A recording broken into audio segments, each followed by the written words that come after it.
બોટાદ જિલ્લાના રાણપુર તાલુકાના બાબાવા ગામમાં પ્રાથમિક શાળામાં 2 વર્ષ અગાઉ જંજરિત ઓરડાની હરાજી થઈ હતી। સરપંચની જિલ્લા પંચાયત સુધી રજૂઆત કરવા છતાં પણ પ્રાથમિક શાળાનું નવું મકાન ન બનતા વિદ્યાર્થીઓને 2 પાળીમાં અભ્યાસ કરવા મજબૂર બન્યા છે। રાણપુર તાલુકાના બાબાવા ગામમાં પ્રાથમિક શાળાનું મકાન તોડી પાડ્યા બાદ નવું ન બનતા વિદ્યાર્થીઓને 2 પાળીમાં અભ્યાસ કરવા મજબૂર બન્યા।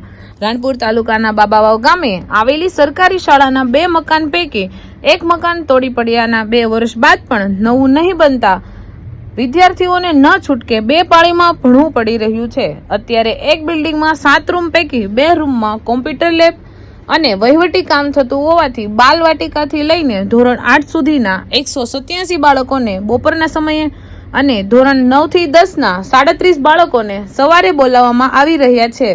મારું નામ સુરેશભાઈ સતાણી છે। હું બાબાવા શાળામાં મુખ્ય શિક્ષક તરીકે હાલમાં કામગીરી કરી રહ્યો છું। હાલમાં અમારી સંખ્યા છે બાલવાટિકાથી ધોરણ 8 સુધીની એ 187 ની છે। પ્લસ સરકાર દ્વારા માધ્યમિકના વર્ગો વિકલ્પ રૂપે અમારી શાળાની અંદર બેસાડવામાં આવે છે। અમારી શાળાની અંદર 2 કેમ્પસ હતા, એમાં હાલમાં એક કેમ્પસ છે એ જર્જરિત જાહેર કરી અને એ કેમ્પસ છે એને તોડી પાડવામાં આવ્યું છે 2023 થી, અને ધોરણ 9 અને 10 ના વર્ગો પણ અમારા એક કેમ્પસની અંદર બેસે છે। એના સમથિંગ 32 જેટલા બાળકો છે। આ કેમ્પસની અંદર 7 રૂમો આવેલા છે। એ 7 રૂમની અંદર ઓફિસ અને આ તમામ વર્ગો છે એને વિકલ્પ રૂપે 2 પાળીની અંદર અત્યારે આ ગામની અંદર માધ્યમિક અને પ્રાથમિક સ્કૂલ છે એ ચાલે છે। મારું નામ નારાયણભાઈ વાલજીભાઈ ઓળખ્યા, હાલમાં સરપંચ। અરે બહુ ખરાબ પરિસ્થિતિ છે અત્યારે અમારા સ્કૂલની અંદર। તો વર્ષો થઈ ગયા, 2 ઝોનમાંથી 1 ઝોન પાડીને મૂક્યું છે અને 1 ઝોનમાં બધી સંખ્યા બિહારે તે ઠેઠ 1 થી 10 સુધી, અને એમાંય પાસે એક નાની સંખ્યા બીજી।